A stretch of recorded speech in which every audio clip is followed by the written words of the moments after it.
coordination pour la défense du Marais Poitevin existe depuis longtemps, créée dans les fins des années 80, et elle s'attache à promouvoir un débat public de qualité autour des questions qui agitent le territoire du Marais Poitevin et de son bassin versant, autour de grandes thématiques qui sont la gestion de l'eau, l'agriculture, l'aménagement du territoire globalement.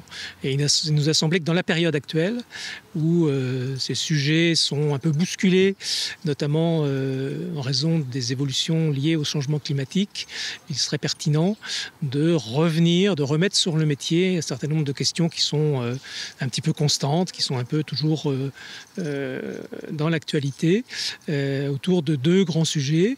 La gouvernance de ce territoire, qui est effectivement assez complexe. Et puis, cet après-midi, on parlera plus des enjeux autour de l'évolution du paysage global et aussi du paysage agricole de ce territoire.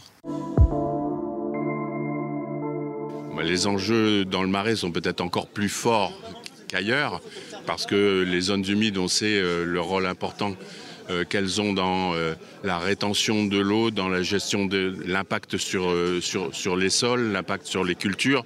C'est aussi l'évolution de l'agriculture vers l'agroécologie. C'est quelque chose qu'il faut définir, qu'il faut observer. Et les évolutions sont souvent lentes, considérées comme trop lentes. C'est le lieu aussi de conflits d'usage. Et moi qui suis quelqu'un qui cherche à la fois la modération et la coordination des discours, je pense que c'est un lieu d'expérimentation très intéressant. On est sur un territoire qui est complexe de ce point de vue-là, puisqu'il est sur 3 départements, voire même 4 départements pour ce qui concerne la mission relative à l'irrigation agricole.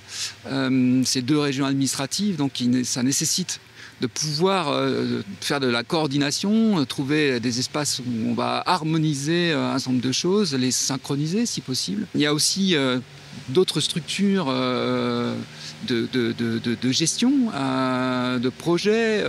Il y a évidemment les schémas d'aménagement et de gestion de l'eau avec leur fameux comité local de l'eau, donc des parlements de l'eau qui sont sur des bassins, composent de grands bassins versants du Marais Poitevin.